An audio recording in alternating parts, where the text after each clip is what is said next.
let's also listen in now to some experts because, in the past few days, specifically since yesterday, since the economic survey, there's been a lot of chatter, a lot of discussion. India Today's Rahul Kanwal exclusively spoke to Anantha, Nageswaran, Chief Economic Advisor, on the big expectations this budget. Let's listen in. What you think really ought to be done to deal with the jobs challenge? We are hearing a lot about employment-linked incentives, ELIs, to complement the production-linked incentives, that companies should have incentives so that when they hit a certain number of employment creation, then they get incentives. Do you think that's one way of potentially addressing this challenge? How do you think the job crisis should be dealt with? No, there are multiple interventions that can be undertaken with the aim of creating employment. It is a function of continued economic growth. It is a function of corporate sector's investments. It is a function of the real estate markets doing well, which creates construction jobs. So there are multiple touch points that have impact on employment. From the point of view from the government action, of course, the survey has mentioned the importance of deregulation as a very important aspect that frees up entrepreneurial resources, both time and in terms of financial, to be able to create employment. The second aspect is employment is also influenced by long-term transformations like technological developments. And that is where the corporate sector also has to find the right balance between capital share at work and labor share at work in their businesses. And we showed that corporate profits have gone up in the aggregate by nearly 4 times between FY20 and FY23. Therefore, there is more room for them to hire workers, create incomes for them, which feeds back into better demand for their own products. And so I think the answer to your question is that employment generation is a matter of good, appropriate skilling, where government, private sector, academia have to come together. And employment creation is a matter of easing operating conditions for businesses, especially small and mid-sized businesses. And third, employment generation is a matter of how corporates and commercial businesses deploy technology to the extent that they are labor augmenting rather than labor displacing. Dr. Nageswaran, in the economic survey, you also write about the challenges posed by artificial intelligence, particularly to India's service sector exports. Just now you spoke about the need for deregulation. In the survey, you write about deregulation at the local, the state, and the central level. I want to understand from your framework the potential you think having a coalition government, rather than a government with a full majority, a coalition government in fractious federal relations, all these having on the prospects for deregulation. What kind of deregulation do you have in mind? And do you think we're now in a fractious coalition framework could push back some of the economic reform? Dr. Nageswaran. First of all, these are actions that can be taken suo motu by state governments, and whether we have a full majority government or a coalition government is not a factor in this. And state governments in the past have indeed done so with respect to business facilitation legislations, presumptive approvals, etc. So it is possible. And that doesn't depend on the kind of governments we have over here at the union government level. And as to what kind of regulations they are, we have given some examples in the survey chapter. See, ultimately it comes in having too many prescriptive rules for businesses.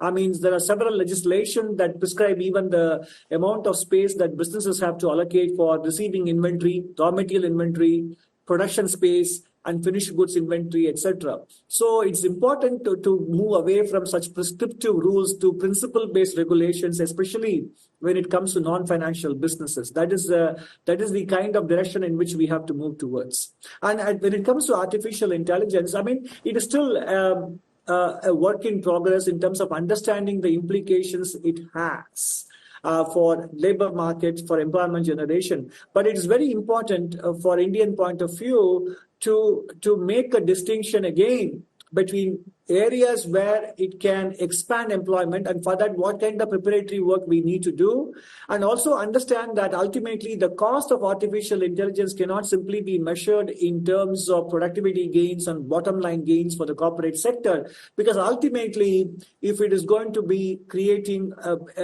adverse impact on employment generation and income growth, it does feed back into the corporate sector in terms of lower demand. and lower sales growth for themselves. So I think all countries are struggling with finding the right balance between deployment of new technologies and their implications for employment markets, job markets, and it has also got implications for the share of income accruing to capital in terms of profits and share of income accruing to labor. So I think over time, we have to figure out, depending on the kind of impact it has, but a mix of carrots and sticks and incentives and disincentives may need to be adopted to ensure that the social balance is not unduly disrupted. So through the day, remember, there's going to be a lot of numbers that are going to come in from the budget. So let me first begin this telecast about the numbers we need to know, which are already existing. For example, the GDP. Because with regard to the GDP in here, with the dashboard that we have, precisely we're going to focus on, let's try and understand how GDP has been, because this is what India takes a lot of pride in, specifically for how we've been stable compared to other countries. So it was how 6.8 in 2018 and how we did see a dip for a while. But during the COVID pandemic, when the world economies were crashing, India managed a certain stability. We faced some fluctuations, but witnessed a peak when it came to 2022 to about 9.7. These were the years when even the International Monetary Fund said the only bright spot on the dark horizon is India. Now it has come to 8.2 by 2024, but observers maintain this is not really a massive fluctuation. This is more about normalizing after the peak that we have witnessed, with the fact that there's been a certain stability all through these years and with a forecast of 6.8. If you want to understand the comparison, I want to then tell you how the world economies have reacted. This is how, where India has stood. Look at China. Look at Japan, United Kingdom, USA, Europe. So primarily the first 5 to 10 big economies of the world. And while India is at 5th right now, heading toward 3rd, but to manage a certain GDP and with the population, with the land area that we have, this has been, of course, a very important factor. But when there's a high GDP, so to say, we're also facing a high inflation. And facts suggest how there has been a peak, a certain dip in the past few years, but there was a rise that we saw in 2023, but there's been a slight dip that we have seen about 5.4 in 2024 and then a forecast down. All of this is possibly going to decide how different sectors will have budget allocations taking place, and that's where I bring in Sakshi. Sakshi, so there's been a lot of fluctuation, especially because of the COVID pandemic. How do you think this is now going to become a huge responsibility on the shoulders of Modi government 3.0, that with the 3rd tenure, you have to come across as someone who can make a lot of difference with the global GDP as it stands and also cater to the masses? Absolutely, Pooja, you're right over there, because while we are taking pride in being the fastest growing major economy in the world, a lot of criticism has flown in for the Modi government that this growth has actually been unequal, because there has been a K-shaped recovery where the top of the pyramid has been only seeing the growth, bottom of the pyramid has only been seeing some kind of a fall. So we need to get to inclusive growth, whether the growth parameters as set by the economic survey yesterday, they are projecting a growth rate of 6.5 to 7%. And they're saying that, Anantha Nageswaran clearly mentioned that he's not being cautious about the economic growth in India, but he's being prudent at this point in time, that on the back of structural reforms, continued policy reforms that we are seeing from the government, this growth rate could be maintained. And if we are able to sustain above the 7% growth rate mark, that's going to be a big achievement in itself. And of course, you've already compared it with the world as to where we stand strong as well. So very important growth figures. The outlook on growth will be very important from the finance minister, and inflation, which is a very, very big pain point. If you look at it, you've been talking about it all through on India Today as well, as far as 100 rupees a kilo for tomatoes. All of these vegetable prices have been soaring, so it's the food inflation that is the pain point. And we do need from the budget today some agri reforms that could aid infrastructure for agriculture. We also need reforms when it comes to storage and warehouse facilities. That is lacking, which is also linked to higher food inflation right now, and that is the need of the hour. hour.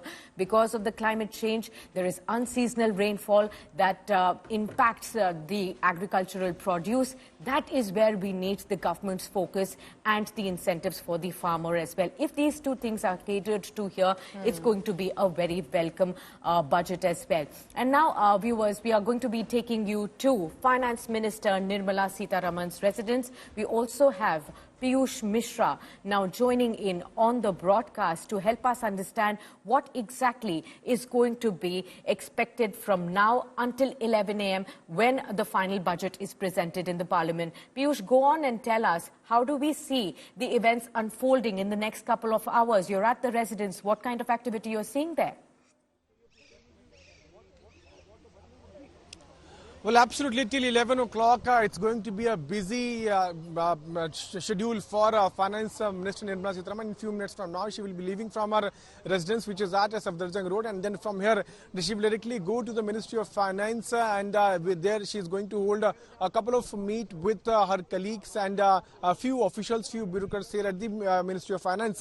After that, she will go to President's house, where she will get nod from President to table the budget. That is a customary thing which happens every time whenever the budget is tabled. After meeting with President, she will then go to Parliament House, where the cabinet meet is also to take place around 10:15, and then the cabinet will pass the budget, and then the budget would be tabled at around 11 o'clock. There are various things if we talk about this time's budget. Remember that it's going to be the first budget of third consecutive NDA government. Also, this budget is going to outline the roadmap for Viksit Bharat Vision 2047, about which the Prime Minister Narendra Modi has also been talking about.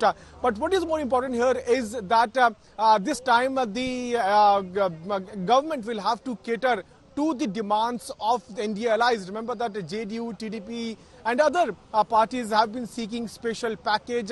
In fact, their primary demand was special status for Bihar and Andhra Pradesh, but now we are also seeing as to how they are more focusing on special package. So the BJP government, NDA government will have to in fact cater to the demand of NDA allies also. But before that, there is a customary thing which has to be followed before tabling the budget. I am right now present in front of Nirmala Sitharaman's residence, and you can see that security has also been beefed up right in front of her residence. Few barricades have been put here.